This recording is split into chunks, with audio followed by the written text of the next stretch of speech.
Hello, sharing our day to stay here in Kazakhstan. First thing in the morning, we had our complimentary English breakfast at the hotel. Naka-a la carte siya pero sulit naman, madami na siya at ang sarap ng sausage dito.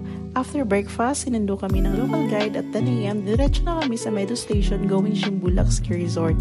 30 minutes away drive from Almaty. Nagbayad kami ng cable car ticket sa Meadow Station na 6,500 tenge sa currency nila or 48 dirhams in UAE or 700 plus sa peso back and forth naman. Sumakay kami ng fully closed cable car from Meadow Station for about 20 minutes na biyahe going Shimbulak Ski Resort. Matagal din kaya may time pa para kumuha ng maraming photos. Ganda ng mga tanawin, kakaiba. Busog talaga mga mata mo sa scenery. First stop, sightseeing, observe sa paligid, nakakatuwa, plan naming mag-ski kaso parang alanganin, parang professional halos na nandun. The rest we did, ito, gumawa ng mga synchronized video na pang TikTok at Reels. At least, diba? Masaya naman at nakarami kami ng kuha, puno na yung gallery namin. Then nag-decide na kami na sumakay ng cable car packet. Open cable car siya, good for 2 lang pwede sumakay. Nung una, nakakatakot pero nung packet na grabe ang ganda. Yung dating nasa TV screen mo lang nakikita, ito na for real talaga. Sakto may patak-patak na snow.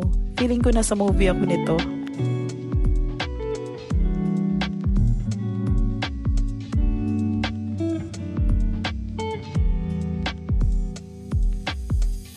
Halos 10 minutes lang din yung biyahe. Pagdating namin sa top, sakto lunch at gutom na din mga alaga sa tiyan.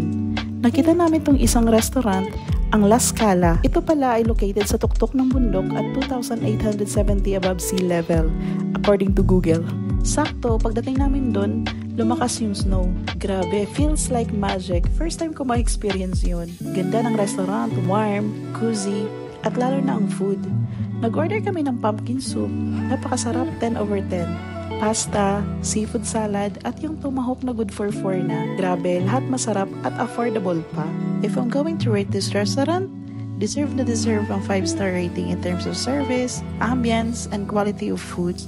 Ito pala yung moment ng mga batang galing tropical country na sabik sa snow. Healing our inner child, ika nga, ang saya. Nag-explore pa kami sa area at nanood ng mga nag-ski. Di ko na namalayan ang lamig. Naka-normal shoes lang kami niyan pero carry pa din. By the way, ang Shimbulak Ski Resort pala is the largest ski resort in the entire Central Asia. Andito sa country ng Kazakhstan. O diba, bongga bells? Yan lang, bye!